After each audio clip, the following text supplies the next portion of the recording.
Assalamualaikum warahmatullahi wabarakatuh. Alhamdulillahirabbil alamin wa bihi nasta'inu ala umuri dunya waddin.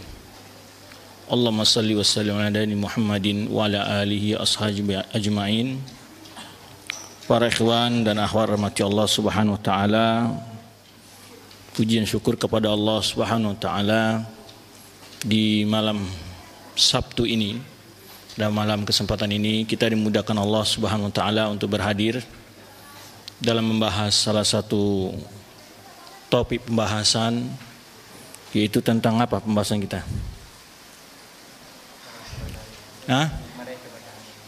Meraih keberkahan ilmu. Baik.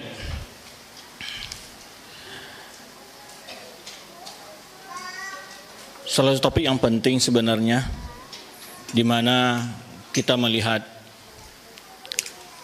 tidak sedikit di sana sini fasilitas dan juga kemudahan-kemudahan untuk mendapatkan ilmu. Namun yang menjadi pertanyaan kita adalah, apakah ilmu yang selama ini kita tuntut dan kita pelajari telah kita dapatkan keberkahannya?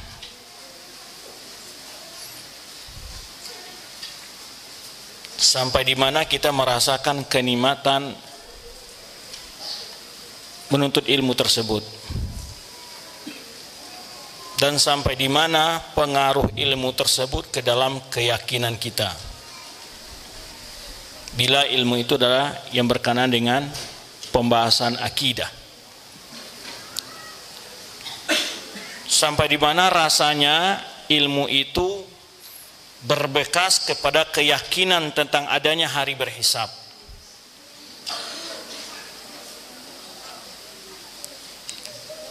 Tentang adanya malaikat Allah, beriman kepada malaikat. Sampai di mana kita keyakinan dalam mengimani perkara-perkara yang wajib kita imani. Bagaimana pula pemahaman kita dan keyakinan kita dalam beriman kepada para rasul, kepada para takdir baik dan buruk. Sudahkah ilmu yang kita pelajari selama ini mewarnai ibadah kita, atau malah rasanya begitu-begitu saja di dalam beribadah, tidak bisa meningkatkan kualitasnya ataupun kuantitasnya? Ini satu pertanyaan. Karena satu rumus pemasaran begini, ilmu marketing kata orang, bila barang banyak di pasaran, harganya menjadi turun, murah ya. Nah, apakah juga sama teori ini berlaku untuk ilmu? Karena sekarang luar biasa, banyak sekali jalan-jalan kemudahan untuk mendapatkan ilmu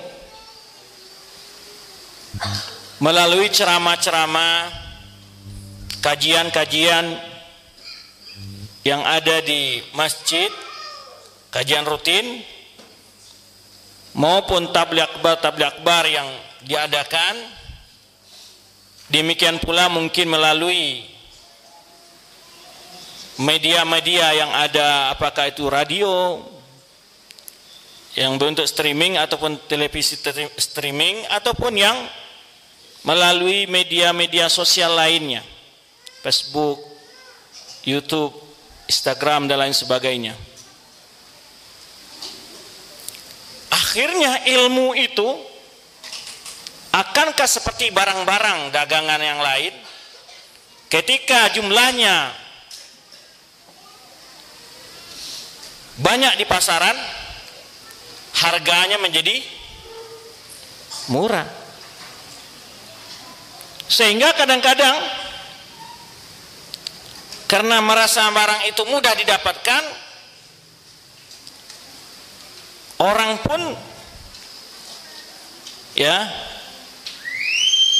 untuk membeli dan menawar sangat mudah, sehingga hilang rasanya nilai itu sebuah ilmu dalam diri kita. Kertas sesuatu yang murah tadi menjadi kurang berkahnya. Apakah demikian kenyataannya dalam diri kita? Bisa jadi demikian. Sudah puluhan kali, mungkin ratusan kali hadir majelis ilmu, tetapi tidak pernah merasakan keberkahan ilmu di dalam keluarga, tidak pernah ada warna ilmu, tidak ada perbaikan di dalam bertetangga, di lingkungan pekerjaan, bergaul bersama masyarakat. Sudahkah kita merasakan keberkahan ilmu itu? Ada enggak pengaruhnya di dalam sikap kita sehari-hari? Barangkali ini adalah satu pertanyaan yang harus kita renungkan jawabannya. Untuk jawabannya tentu diri kita masing-masing yang mengetahuinya. Seberapa kita merasakan ilmu itu berkah kepada diri kita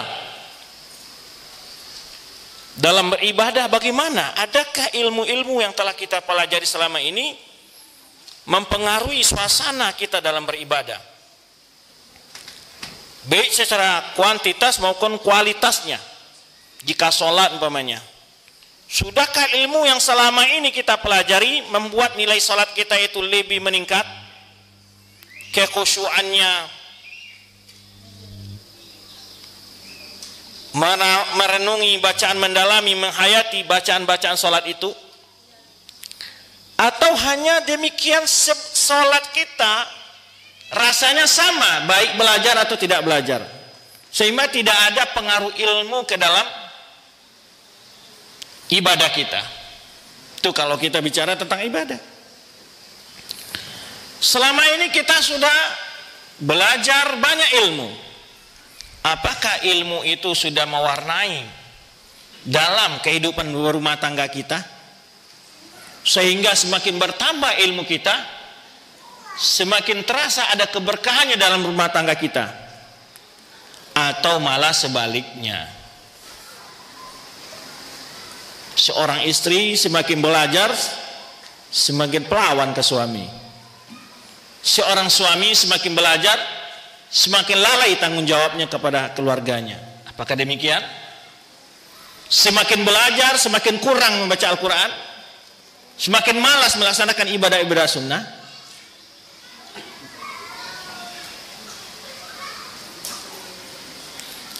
Ini perlu dipertanyakan. Maka sampai di mana rasanya selama ini ilmu itu berbekas mempengaruhi akhlak kita?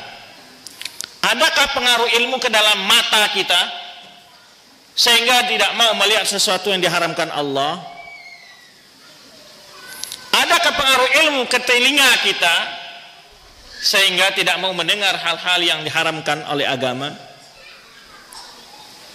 Adakah pengaruh ilmu ke dalam hati kita sehingga selalu takut kepada Allah Subhanahu wa taala? Atau hanya sama saja antara orang belajar dan orang tidak belajar, baik ibadahnya, tutur katanya, sikap dan perilakunya? Seorang anak kepada orang tua, sudahkah ilmunya dirasakan keberkahan oleh orang tuanya, atau sama saja? Maka ini jawabannya adalah sampai di mana kita mencoba meraih keberkahan ilmu itu. Apa langkah-langkah untuk meraih keberkahan ilmu itu? Ataukah ilmu selama ini yang kita pelajari, yang kita tuntut hanya sekedar hiburan untuk pikiran saja? Ketika mendengar kalimat-kalimat sastra yang keluar dari kalimat para penceramah membuat kita terkesima,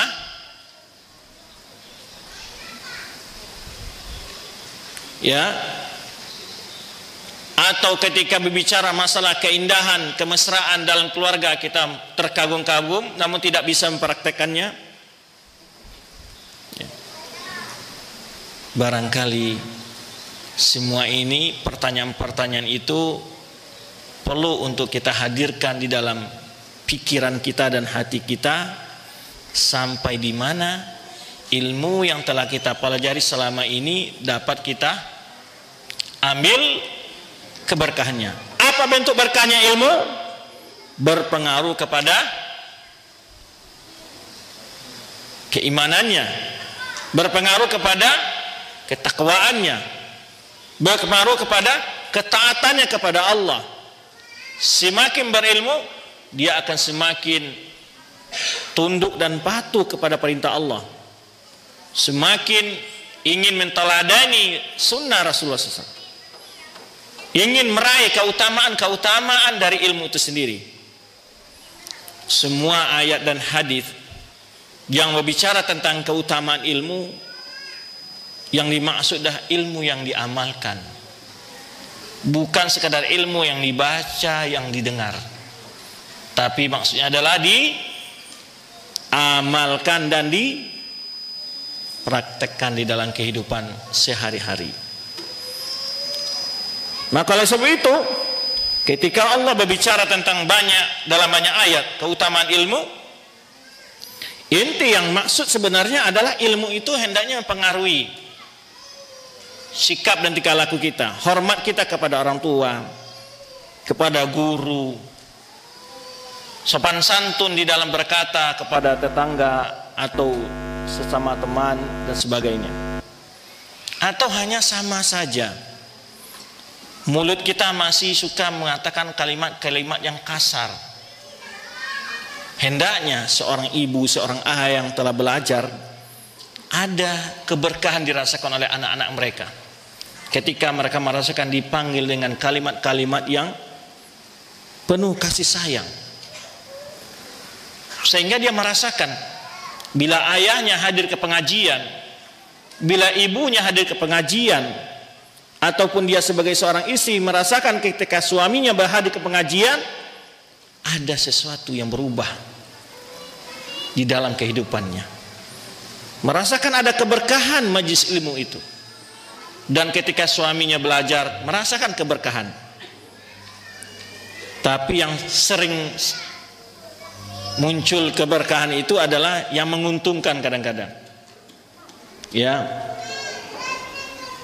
Kalau persoalan-persoalan hal yang sifatnya sesuai dengan hawa nafsunya, sangat diperhatikan oleh dia. Tetapi kepada ajaran agama yang bertentangan dengan keinginan hawa nafsunya, dia akan tinggalkan dan dia akan lupakan. Jangan sampai demikian kita. Karena begitu banyak ancaman di dalam Al-Quran bagi orang mengetahui sesuatu, mengetahui ilmu, namun dia tidak mengamalkannya. Dia tidak mengamalkannya. Oleh sebab itu, kita mencoba melihat bagaimana keutamaan di dalam mengamalkan ilmu. Salah seorang ulama, Khatib Al-Baghdadi, beliau ini ulama yang sangat masyhur, menulis sebuah kitab judulnya Iqtida' al-Ilmi Al-Amal. Apa maksudnya? Bahwa seharusnya ilmu itu diamalkan. Itulah ringkasnya begitu. Iqtida', tuntutan ilmu itu diamalkan, ya. Tuntutan ilmu itu untuk diamalkan. Maka banyak sekali ungkapan-ungkapan maupun penjelasan para ulama tentang keharusan mengamalkan ilmu tersebut. Kalau kita lihat Ayat-ayat Al-Quran Allah Subhanahu wa ta'ala tegaskan, kabura maqta indallahi an taqulu ma la taf'alun. Sangat besar kemarahan, kabura maqtan indallah, sangat besar kemarahan Allah Subhanahu wa ta'ala. Seseorang berbicara tapi dia tidak mengamalkannya. Ada pula orang begini, kalau begitu nggak usahlah kita belajar, karena semakin banyak belajar semakin banyak dosa, kayak itu katanya. Jadi mendingan nggak menuntut ilmu. Ada pula orang pakai teori demikian. Itu apa kita belajar? Karena kalau belajar tidak diamalkan semakin mendapat dosa. Benarkah asumsinya begitu? Sangat tidak benar. Karena ada dua hal yang harus kita lakukan, menuntut ilmu dan mengamalkannya.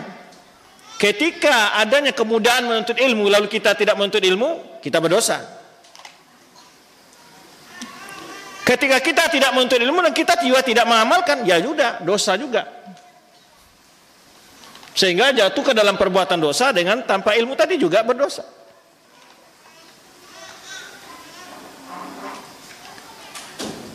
Maka Rasulullah SAW sebutkan, talabul ilmi faridatun ala kulli muslim. Dalam riwayat Sahih Muslim, sebagaimana diriwayatkan Imam Muslim dalam kitab sahihnya, menuntut ilmu itu wajib atas setiap muslim.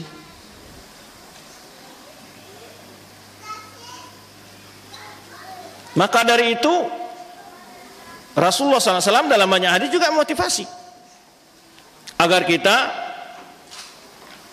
orang-orang yang menuntut ilmu sekaligus mengamalkannya. Bukan sekadar kalau menuntut ilmu di jenjang formal, bukan sekadar untuk mendapatkan ijazah atau gelar akademik. Tidak. Demikian pula ketika kita menuntut ilmu dalam lembaga non formal, kajian-kajian yang ada di masjid, ya, bukan sekadar datang melihat ustadz, mendengarkan ustadz, tapi tidak mendapatkan ilmu yang diamalkan. Barangkali bukan satu kali dua kali saya menegur, ketika datang ke majelis ilmu kita tidak membawa catatan. Di mana akan berkah ilmunya? Di mana ilmu akan berkah? Sedang ilmu tidak dibawa pulang. Ketika berceramah ustadz 1,5 jam, 1 jam, 1,5 jam dia berceramah, berapa yang masih teringat ketika keluar dari masjid? Bukan lagi jarak 1 jam 2 jam. Pamannya ini ceramah habis maghrib, lalu salat isya kita pulang. Selesai salat isya itu masih ingat nggak apa nasihat-nasihat yang disampaikan? Hah? Masih ingat nggak poin-poin penting yang ditekankan dalam ceramah tersebut? Masih nggak? Gimana menuntut ilmu? Jadi selama ini apa gaya kita nuntut ilmu ini? Makanya tidak merasakan keberkahan ilmu tadi, karena ilmu itu nggak dibawa pulang. Hanya sekedar nguping nuntut ilmu. Maka mana dapat ilmu kalau sekedar nguping? Apalagi kalau ketika dalam ceramah itu bukan nguping tapi juga ikut ngomong, bicara, berceramah juga dia. Dari mana akan dapat ilmunya? Kalau sekedar nguping.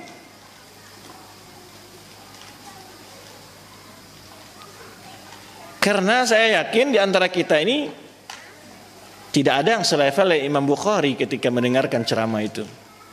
1 kali lewat hafal sekali.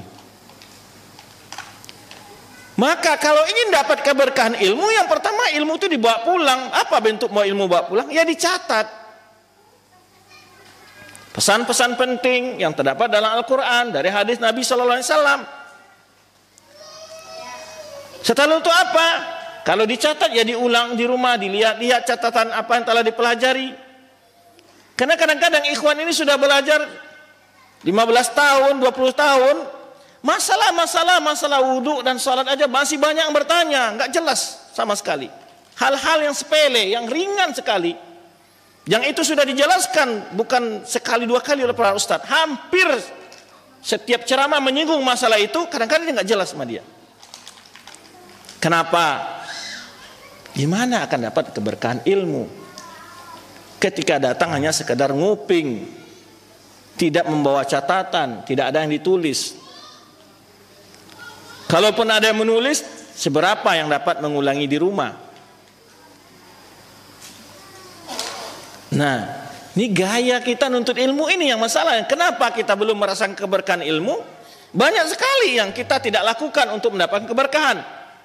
Pertama, mencatat ilmu itu. Yang kedua, murajaah ilmu. Ya. Dan terutama tadi kita amalkan. Gimana kita akan mengamalkan? Apa yang dinasihatkan di dalam ceramah-ceramah tidak pernah diamalkan. Ustadz bicara tentang keutamaan ayat kursi. Dia nggak pernah ngapal ayat kursi dan tidak mempraktekkan apa yang diterangkan tentang keutamaan ayat kursi itu. Ketika disebutkan ini doa adalah sangat bagus. Hafallah zikir ini, zikir itu. Pernahkah dia lakukan? Tidak pernah. Ya mana akan dapat keberkahan? Jangankan jauh-jauh, doa masuk toilet aja jarang dibaca. Di mana akan dapat berkah? Doa masuk rumah jarang dibaca. Keluar rumah nggak pernah dibaca. Doa mau tidur nggak pernah dibaca. Zikir bangun tidur nggak pernah dibaca. Ya apa selama ini kita nuntut ilmu? Buat apa? Kalau tidak diamalkan, kalau tidak dihafalkan. Jadi selama ini apa? Yaitu nguping doang.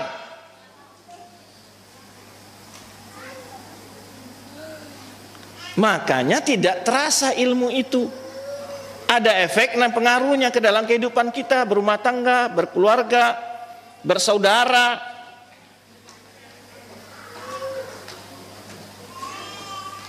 Sehingga akhlaknya nggak berubah, perilakunya nggak ada berubah. Berbohong suka juga, adu domba juga suka, mengupat apalagi, gunjing apalagi, terus biasa, seakan hal yang biasa saja. Nah, gimana? Sampai di mana ilmu ini diamalkan? Itu yang masalahnya. Jadi tidak dapat berkah dari ilmu tadi ya karena tidak diamalkan. Tidak dicatat, tidak diulang, tidak diamalkan. Pernah nggak ketika seorang istri hadir ke pengajian lalu pulang ke rumah karena suami tidak hadir umpamanya, pernah nggak menceritakan apa yang dijelaskan oleh ustadz? Atau sebaliknya seorang suami yang datang ke pengajian sampai pulang ke rumah, pernah nggak diajarkan pula tadi di ceramah ada penjelasan begini-begini kepada anak dan istrinya? Nggak ada, ustadz. Loh, apa yang kita lakukan selama ini untuk ilmu? Berarti selama ini kita untuk ilmu untuk apa saja? Bukan untuk diamalkan. Kalau seandainya kita mengamalkan apa yang telah kita pelajari, dakwah ini akan terasa adem, dakwah ini terasa nyaman. Tapi kok di dunia dakwah, di dalam dunia pengajian ada hal-hal yang sangat miris terjadi antara ikhwan sesama ikhwan, antara akhwat sama akhwat, bahkan kejadian-kejadian yang tak pantas dilakukan oleh orang-orang tidak berilmu terdapat di tengah-tengah sebagian kita. Jika berhutang nggak pernah mau dibayar, janji pernah mungkir, suka bohong segala macam. Loh, apa selama ini mana pengaruh ilmu? Sehingga ilmu itu nggak ada berkahnya ke hidup kita. Semakin menambah hujah iya. Nah, itu efeknya. Maka dari itu, ya, cobalah raih, cobalah upayakan untuk meraih keberkahan ilmu itu. Walau ilmunya kecil, tapi bila diamalkan luar biasa insya Allah. Contoh yang sederhana saja, antum tahu bahwa di sana ada zikir atau doa keluar rumah masuk rumah, antum praktekkan. Luar biasa pengaruhnya. Sebutkan oleh Rasulullah SAW, kalau antum masuk rumah nanti baca doa, setan nggak ikut tidur di rumah antum. Ketika antum makan malam ikut membaca doa, baca bismillah ketika mau makan, setan juga nggak ikut makan sama antum. Ketika berlaku hubungan suami istri, antum juga membaca doa, keturunan antum nggak diganggu oleh setan. Makanya kita sebut kenapa banyak sekarang anak-anak yang kesetanan, memang orang tuanya tidak pernah baca zikir ketika berhubungan sama istri itu. Terus setelah itu ngomel-ngomel, anak saya kenapa nakal banget Ustaz, ini tong gini, sudah dimasukkan pesantren begini juga tingkah lakunya ya. Koreksi, diberi enggak dengan makan yang halal. Perilaku kita dalam rumah tangga adakah tauladan yang baik kepada anak kita? Orang tuanya sholat apa enggak? Habis sholat berzikir enggak? Berdoakan enggak buat anak-anaknya? Kita tahu betapa besarnya pengaruh doa orang tua untuk anak. Sekarang saya tanya, seberapa antum mendoakan anak antum? Seberapa? Doa yang tidak pernah tolak doa orang tua untuk anaknya. Seberapa antum benar-benar mendoakan anak antum? Tanya pada diri masing-masing. Pernahkah antum doakan setiap sujud anak-anak antum? Lalu antum menginginkan anak-anak yang soleh? Betulkah antum memikirkan makan yang halal untuk ketika antum beri kepada anak istri antum? Lalu antum merindukan istri yang soleha dan anak yang soleh?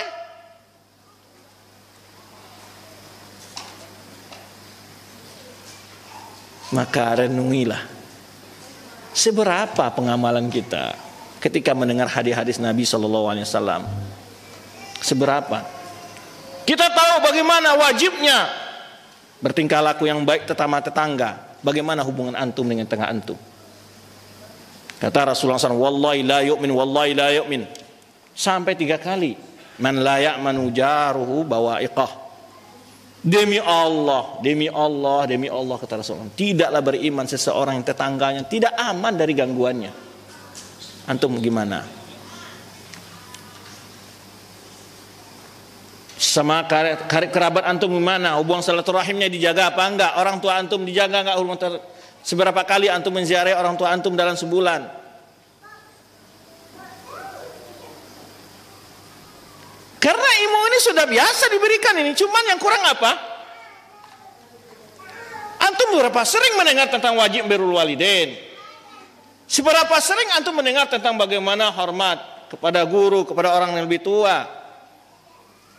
Seberapa banyak antum dijelaskan tentang bagaimana bergaul yang baik, akhlak yang baik? Tapi sampai di mana kita mengamalkan prakteknya dalam kehidupan kita? Ini yang jadi masalah. Makanya tidak mendapat berkah dari ilmu yang kita pelajari.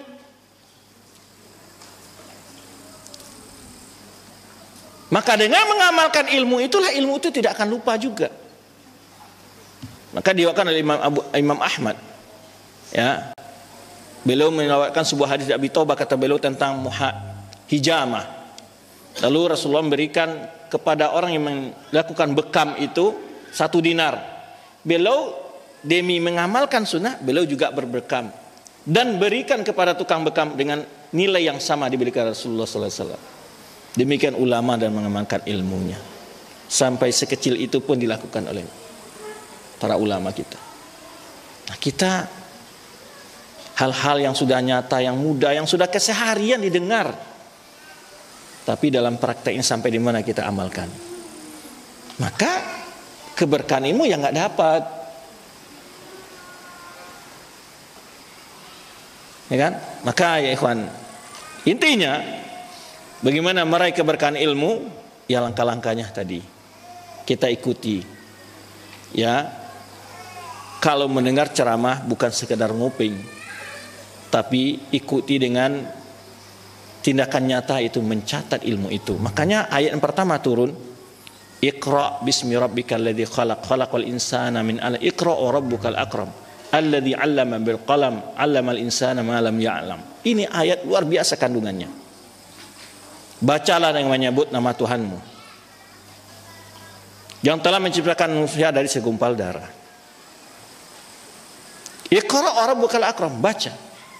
2 kali diulang membaca. Yang pertama, kenapa kita disuruh membaca? Tidak disuruh belajar, agar engkau tahu bagaimana Rabb yang telah menciptakanmu.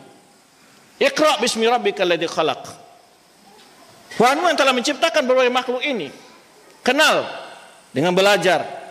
Baca Al-Quran, dalami, pahami. yang telah menciptakan manusia dari segumpal darah. Bagaimana kekuasaan maha sucinya Allah SWT dalam ciptaannya, sempurna ciptaan Allah kepada manusia ini. Segala hal yang dibutuhkan untuk kelangsungan hidup mereka diciptakan. Menghitung nikmat yang ada di dalam diri kita aja nggak bisa kita. Jantung, limpa, hati, apalagi macam pankreas, segala macam di sini. Allah lengkapi kehidupan manusia ini. Lalu Iqra wa rabbukal akram, bacalah agar engkau memuliakan Tuhanmu. Dengan apa? Beribadah kepadanya. Belajar ilmu agar engkau taat kepada Allah Subhanahu wa taala, bukan semakin membangkang, bukan semakin rajin berbuat maksiat. Iqra wa rabbukal akram. Disuruh membaca agar engkau apa? Memuliakan Tuhan. Bagaimana? Muliakan enggak perintah Allah oleh kita? Benarkah kita memuliakan apa yang dimuliakan Allah Subhanahu wa taala? Alladzi 'allama bil qalam. Allah yang mengajarkan ilmu itu melalui pena. Jadi apa ini? Alat-alat fasilitas atau cara mendapatkan ilmu, membaca dan menulis. Allamal insana ma lam ya'lam. Ini tuntutan bila kita meminta ilmu kepada Allah Subhanahu wa taala, karena yang memberikan ilmu itu Allah Subhanahu wa taala. Sehebat apapun orang, bukan karena dia pintar, tapi atas Allah yang memberikan ilmu kepadanya. Maka oleh sebab itu Rasulullah SAW ketika diperintahkan Allah untuk meminta ilmu, wa qur rabbi zidni ilma, katakanlah tambahlah ilmuku. Rasulullah SAW dalam hadis Ummi Salamah, setiap selesai salat subuh belum baca doa, Allahumma inni as'aluka ilman nafi'an wa rizqan thayyiban wa amalan mutaqabbala. Kenapa 3 hal itu yang diminta di pagi hari? Pertama, ilmu nafi'an. Yang pertama diminta oleh Rasulullah SAW. Karena dengan ilmu itulah kita tahu mana yang benar, mana yang salah, mana yang halal, mana yang haram. Dengan ilmu itulah kita perbuatan mana yang baik, mana yang buruk, mana yang pantas untuk diperbuat, mana yang tidak. Dengan ilmu mengarahkan kita mana perbuatan bermanfaat untuk akhirat kita. Dengan ilmu itulah kita tahu mana rezeki yang caranya halal, mana yang haram. Setelah itu telah minta ilmu manfaat, rizqan thayyiban, rezeki yang baik, yang halal. Setelah itu baru amal yang diterima. Karena amal bisa terima, tidak bisa terima kalau tanpa dilakukan dengan ilmu. Kalau orang nggak punya ilmu, dia cara mencari rezeki, tahu nggak hal yang halal dan haram? Tidak bisa. Maka dengan ilmu tadi ketika mencari rezeki, dia pilah-pilah mana yang dihalalkan, mana yang diharamkan. Demikian pula ketika beramal dengan ilmu juga, mana yang amal lebih penting untuk dilakukan, mana amal yang sesuai dengan tuntunan Rasulullah SAW apa tidak. Bukan sekadar beramal. Maka oleh sebab itu Allah menyebutkan liyabluwakum ayyukum ahsanu amala. Allah ciptakan kehidupan kematian agar menguji siapa yang baik amalannya, bukan siapa yang terbanyak saja. Karena banyak belum tentu baik. Yang baik ini ditafsirkan para ulama lah yang sesuai dengan sunnah Rasulullah SAW. Lah kalau tidak belajar, gimana tahu ini sunnah atau tidak?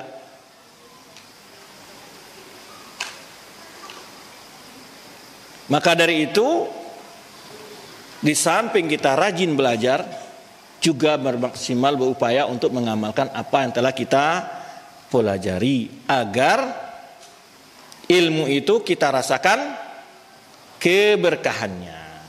Minimal doa-doa tadi saja kalau antum amalkan, terasa keberkahannya di dalam keluarga antum, dalam anak antum. Doakan terus. Ini jarang untuk saling mendoakan antara suami istri. Seberapa banyak antum baca doa, Rabbana hablana min azwajina wa dhurriyyatina qurrata a'yun waj'alna lil muttaqina imama. Demi pentingnya doa ini, Allah Subhanahu ajarkan lafadznya dalam Al-Qur'an agar orang tua membaca doa ini. Rabbana hablana min azwajina wa dhurriyyatina qurrata a'yun waj'alna lil muttaqina imama. Demi pentingnya doa itu Allah ajarkan kita dalam surah Al-Furqan itu bagaimana harus berdoa untuk istri dan anak-anak kita. Subhanallah. Nah, maka dari itu ikhwah, titik pertanyaan yang terpenting di sini adalah upayakan mengamalkan ilmu, hal-hal yang antum anggap kecil, walau hal yang antum anggap remeh. Seperti membaca basmalah, bismillah ketika makan, membaca hamdalah ketika selesai makan. Cobalah tanya pada diri antum masing-masing, hari ini berapa kali antum minum dan makan, seberapa banyak antum mengucapkan bismillah dan alhamdulillah. Di makan tidak dapat berkah kita, karena kita tidak menjalankan ilmu yang telah kita dapat. Dengan menjalankan ilmu akan berkahlah anak kita, berkahlah suami kita, berkahlah harta kita, berkahlah umur kita. Maka ilmu yang sekecil-kecil itu jangan pernah diremehkan. Itu besar sebenarnya efeknya kehidupan antum. Maka hafallah doa-doa yang terdapat dalam sunnah Rasulullah SAW, yang terdapat dalam Al-Quran. Ya, di samping amal-amal yang utama lain, iya, membaca Al-Quran, qiyamul lail, betul. Ya, berinfak, bersedekah, iya. Tapi jangan diremehkan hal-hal yang kecil, seperti membaca doa keluar rumah, doa ketika masuk rumah, ketika masuk toilet, keluar dari toilet. Jarang kita yang peduli ini. Makanya ilmu tadi itu tidak ada rasanya berkah. Perjalanan hidup tetap di situ-situ saja rasanya. Belum merasakan kemanisan ilmu itu dalam kehidupan kita, dalam ibadah juga. Tidak terasa nikmatnya. Tapi coba antum amalkan sunnah-sunnah. Coba antum praktekkan ya, ketika berwudu umpamanya disunahkan kumur-kumur, kemudian disunahkan umpamanya masukkan air ke hidung. Praktekkan, coba antum praktekkan sunnah itu. Lalu antum laksanakan salat tahiyatul masjid, kemudian salat setelah. Coba antum laksanakan. Antum akan rasakan berbedanya suasana antum ketika beribadah. Selesai ibadah antum akan dapatkan suasana yang sangat berbeda.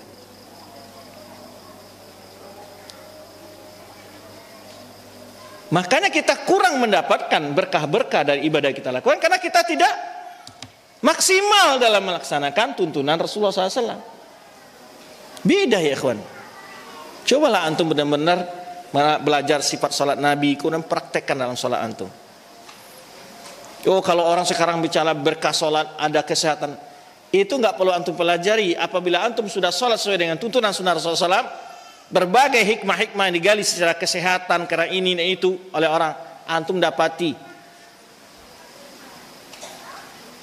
Kalau antum yakin bahwa ajaran Rasulullah SAW itu adalah sempurna, nggak perlu antum diteliti dulu menurut ilmiah. Kalau orang sujud otaknya itu butuh disarirkanlah darah-darah ke saraf otak yang membuat dia terlambat jadi pikun, kan ada penelitian begitu itu ya, betul nggak?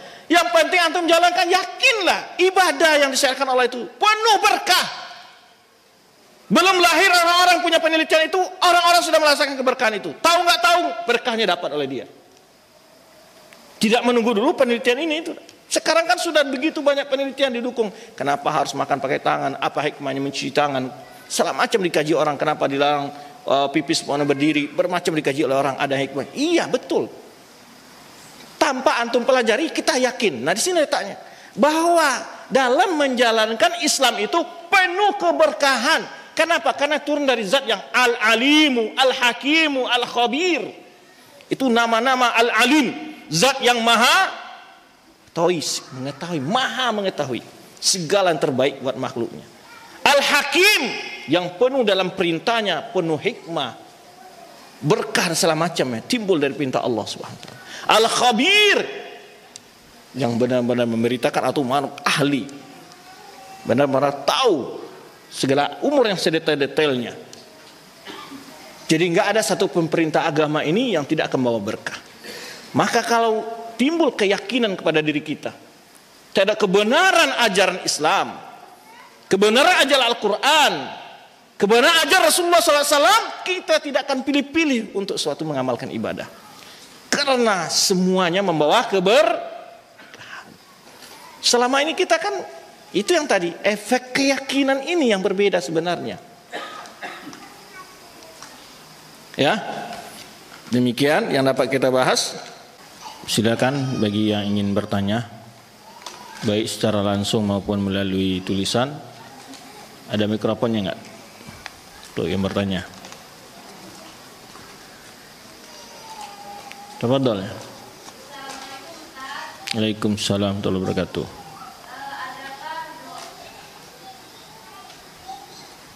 Adakah doa yang diajarkan Rasul untuk meraih keberkahan ilmu dan mengamalkannya? Syukron.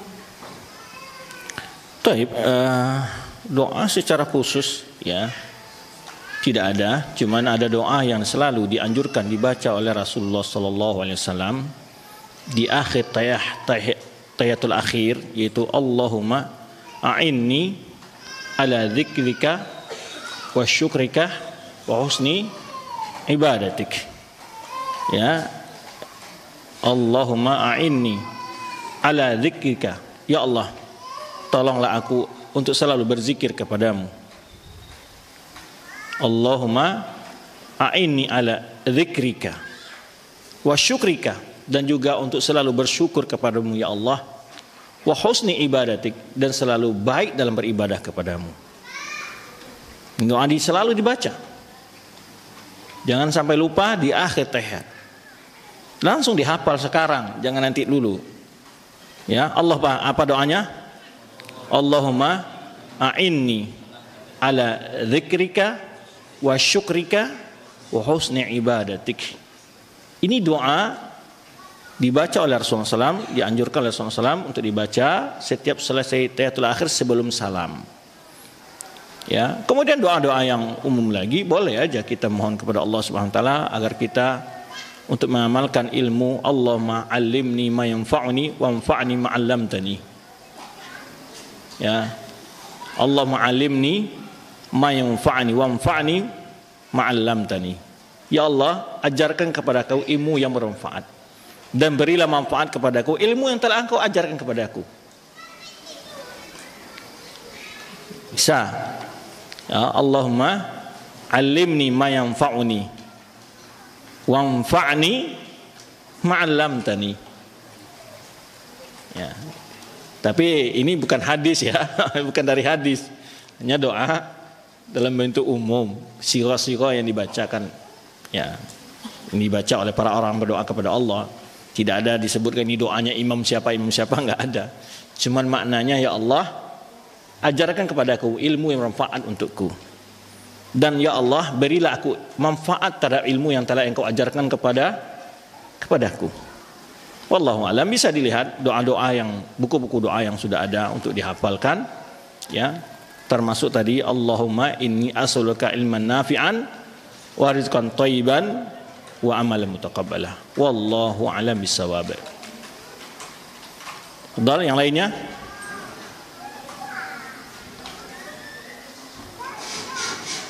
Halo, Assalamualaikum. Waalaikumsalam warahmatullahi wabarakatuh.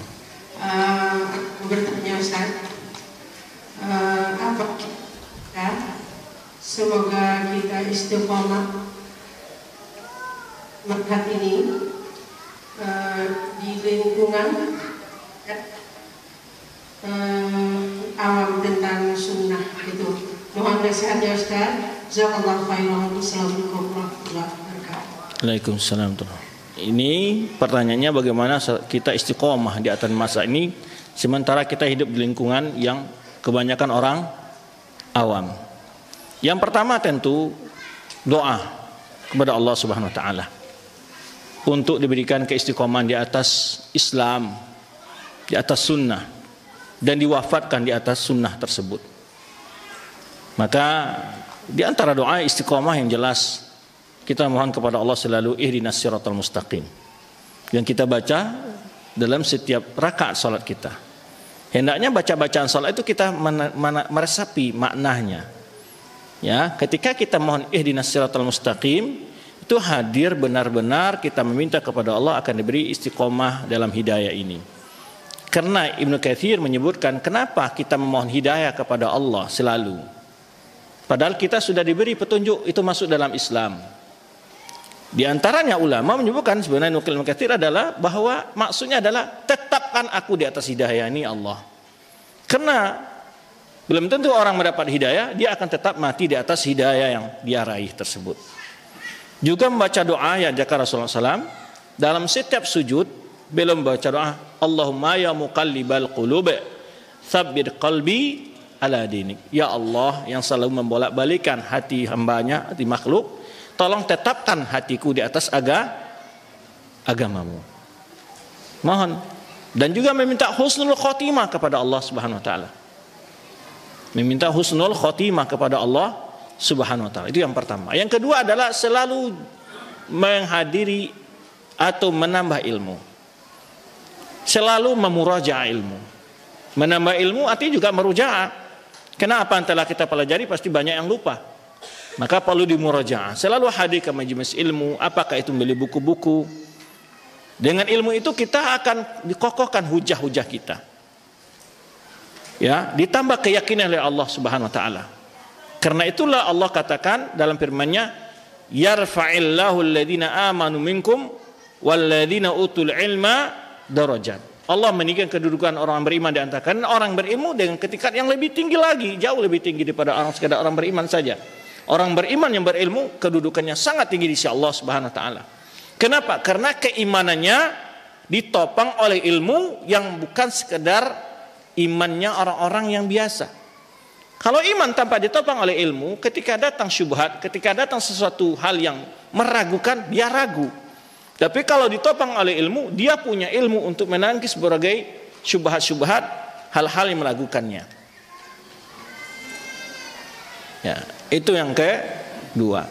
Yang ketiga, selalu akrab berteman dengan teman-teman yang dengan manhaj yang benar, yang selalu ikut dengan kajian-kajian sunnah, berteman dengan mereka. Kemudian yang terakhir adalah waspada terhadap berbagai syubhat-syubhat yang menyebar di tengah masyarakat. Kita tetap berperilaku baik dengan mereka. Kapan perlu kita memberikan informasi kajian kepada mereka, mengajak mereka untuk majelis ilmu, ya, tetap bergaul dengan sebaik-baik dengan mereka, karena mereka orang-orang awam yang butuh kepada ilmu juga. Nah, bisa kita arahkan mereka untuk hadir ke majelis ilmu atau menghadiahkan buku-buku doa kepada mereka dengan cara-cara yang pendekatan yang baik kepada mereka. Itu barangkali wallahu alam bissawab. Betul ya. Waalaikumsalam warahmatullahi wabarakatuh. Enggak ada mix ya untuk ikhwan. Fadal. Apakah ilmu duniawi yang kita pelajari itu akan bisa memberikan keberkahan kepada kita? Baik, ilmu duniawi ada satu wasilah. Seperti ilmu matematika adalah wasilah untuk mengetahui tentang bagian harta warisan. Ya kan? Atau ilmu duniawi yang dapat khidmah untuk din, ilmu kesehatan. Antum punya ilmu kesehatan, ahli dalam kesehatan, ilmu kedokteran umpamanya, antum buka praktek, kemudian antum jadikan sebagai wasilah membantu fakir miskin. Jika antum mendapat lebih, antum infakkan kepada orang-orang yang tidak mampu, segala macam, banyak hal. Bisa bermanfaat, tergantung kita gunakan untuk apa. Walau awalnya mubah, tapi ketika kita memanfaatkan untuk sebagian dari jalan dakwah, ya, itu menjadi hal yang membantu kita di akhirat kelak. Bagian kita berinfak dengan ilmu kita tadi, ya kan? Kita ahli dana ilmu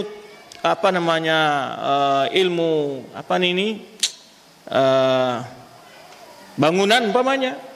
Lalu kita sumbangkan pikiran kita bagaimana supaya masjid ini kuat bangunannya dan juga umpamanya tidak makan biaya yang banyak. Membantu bisa.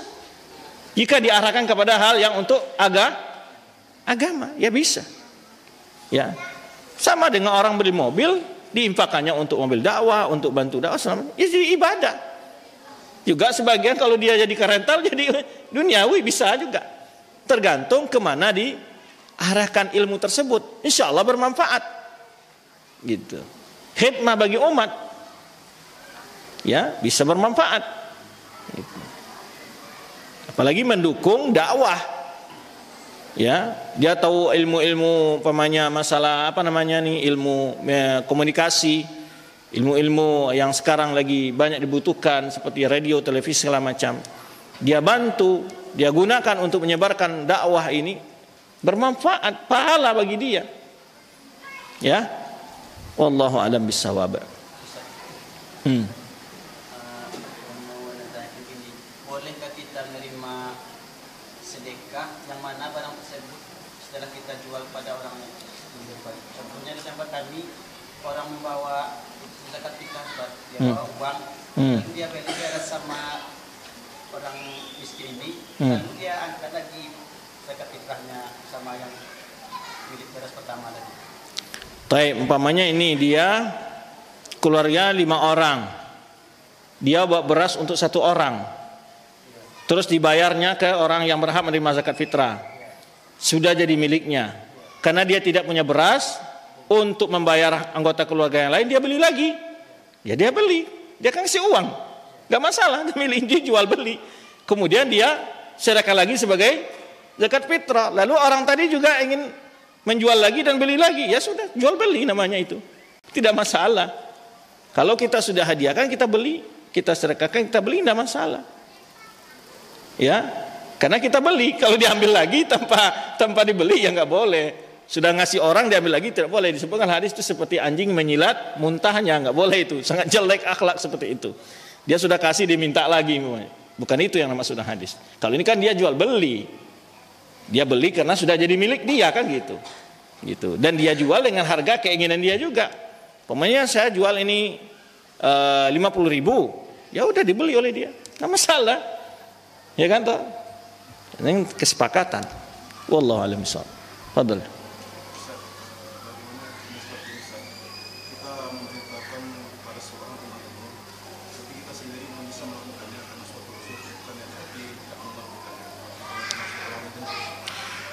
Ilmu yang kita amalkan ada 2 hal yang memang bisa kita amalkan. Ada orang mengajarkan haji, tentang wajib haji, dia nggak bisa, nggak punya uang haji. Apakah dia salah menyampaikan ilmu itu? Salah nggak dia? Nggak salah. Yang salah dia mengajarkan orang sholat, dia mengajarkan sholat kepada anak, dia tidak sholat. Ini salah dia nih. Ya, seginya tidak mengamalkan ilmunya. Apakah dia ketika mengajar orang tadi salah, nyuruh anaknya sholat, salah nggak? Dia kena 2 hal. Dia harus nyuruh anaknya sholat, walaupun dia tidak sholat, tetap wajib nyuruh anaknya sholat. Tapi dia tetap berdosa karena dia tidak kewajiban yang harus dilakukan. Menyuruh anaknya sholat wajib dia. Jangan sampai ketika dia tidak sholat, lalu anaknya dibiarkan tidak sholat, 2 kali dosa dia. Dosa dia meninggalkan sholat, dosa tidak mendidik anaknya. Wallahu a'lam bishawab. Dah? Baik, fadal. Waalaikumsalam. Apakah boleh kita sebelum belajar termasuk di sekolah kita membaca doa Rabbi zidni ilma. Taib. Yang masalah adalah ini sebagai pendidikan atau sebagai hal yang dilazimkan. Itu saja. Dan takutnya kita menjadi hal sesuatu seakan-akan itu ritual yang harus dilakukan oleh anak-anak kita saat belajar. Ini menambah sesuatu yang tidak pernah tuntunan. Itu yang kita takutkan. Kalau sebagai pendidikan, ajarkan saja doa yang tadi diajarkan Rasulullah SAW. Ya anak-anak, dibaca doa ini selesai salat subuh ya. Allahumma inni as'aluka nafi'an wa rizqan thayyiban wa amalan. Ketika kita mencari doa, usahakan utamakan lafaz-lafaz yang terdapat dalam Al-Quran atau dalam sunnah. Karena yang memberikan lafaz dan itu tuh siapa? Allah Subhanahu wa taala yang tahu tentang maknanya dan tuntutan isi kandungnya semua.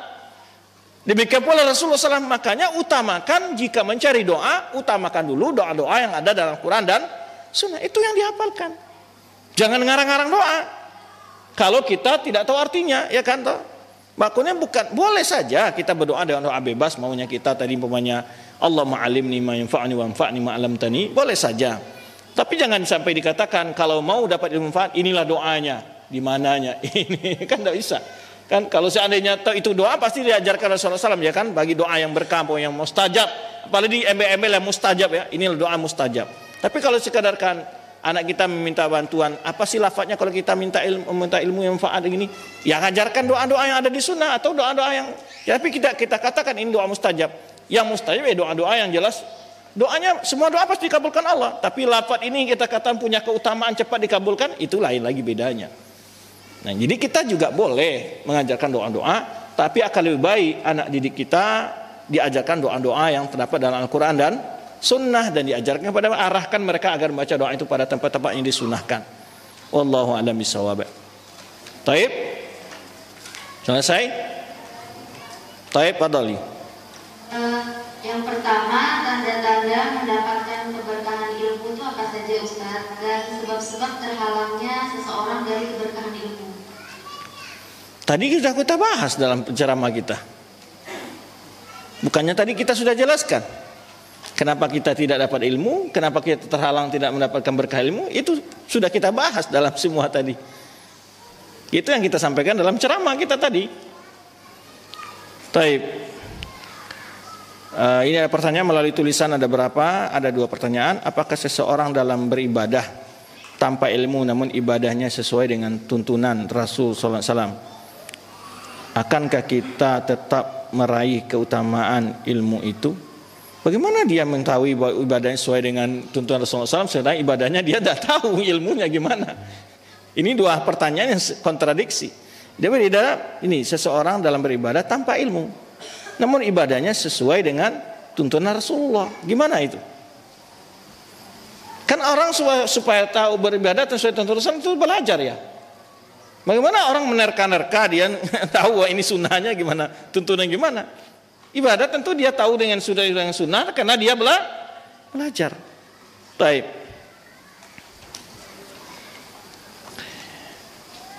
Nah, ini ada pertanyaan, apakah ada batasan usia untuk akikah anak? Ya, karena anak saya sudah berusia 8 tahun, masih bolehkah umur diakikahkan? Ya. Mohon nasihatnya Ustaz. Tapi para ulama jelas memberikan solusi-solusi, walaupun ada perbedaan para ulama tentang usia tentang akikah ini. Cuman sebagian ulama, di antara ulama Syafi'iyah, memberikan kesempatan walaupun sudah balik sekalipun masih dibolehkan untuk diakikahkan karena di waktu kecil dia tidak memiliki kemampuan orang tuanya untuk diakikahkan. Itu sebagian ulama Syafi'iyah membolehkan. Wallahu a'lam bishawab. Tetapi ulama lain ada yang membatasi, lewat di usia 7 tahun tidak ada lagi dianjurkan. Ada juga yang berdapat demikian. Wallahu a'lam bishawab. Taib. Sudah? Selesai? Tidak ada lagi yang akhwat atau ikhwan yang mau bertanya? Oh, ini ada pertanyaan. Apakah doa kita saat kita difitnah, digibah dan dizalimi orang lain, mohon pencerahannya? Ketika kita difitnah atau digibah orang lain, ya kita sabar. Kita doakan agar Allah mengampuni dosanya dan Allah melindungi kita dari fitnahnya. Itu saja. Ya. Tidak ada tuntunan kalau kita umpamanya dizalimi orang, ya umpamanya kita mendoakan malu boleh, tetapi jangan sampai kita mendoakan orang tersebut karena belum tentu juga informasi yang kita terima itu adalah hal yang benar. Malah kita mendoakan dia untuk hal yang buruk, akhirnya kita berbuat zalim. Ya, bisa saja orang mendoakan orang lebih zalim. Ya, pernah dicontohkan oleh Syekh Abdul Razak, seseorang ketika menzalimi lalu dia mendoakan orang itu dengan hal yang sangat buruk. Padahal kesalahannya tidak sepantasnya itu. Jangan, maka akan lebih baik kita itu memaafkan daripada meminta dibalas orang itu di dunia oleh Allah Subhanahu wa taala. Kenapa? Balasannya apa? Balasannya Allah mengampuni dosa kita di akhirat. Makanya ketika kisah Aisyah radhiyallahu anha difitnah oleh seseorang kerabat Abu Bakar Siddiq yang selalu di Mistah namanya kan, yang selalu dibiayai hidupnya Abu Bakar Siddiq, dan dia ikut memfitnah Aisyah, tertipu dengan informasi yang ada. Lalu Abu Bakar Siddiq menghentikan bantuannya. Lalu Rasulullah SAW mengatakan pada Abu Bakar Siddiq, apakah Allah tidak ingin mengampuni dosamu? Ya, maksud di sini adalah memaafkan itu lebih utama, ya, daripada sekadar kita untuk menuntut balas di dunia ini. Balas di dunia sangat ringan, ada keuntungan akhirat lebih besar di sisi Allah Subhanahu wa taala.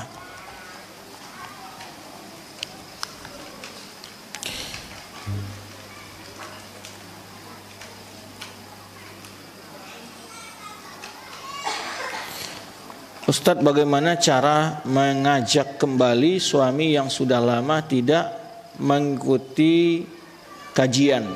Sebelumnya beliau ikut, namun sekarang beliau berpaling dan mengikuti orang-orang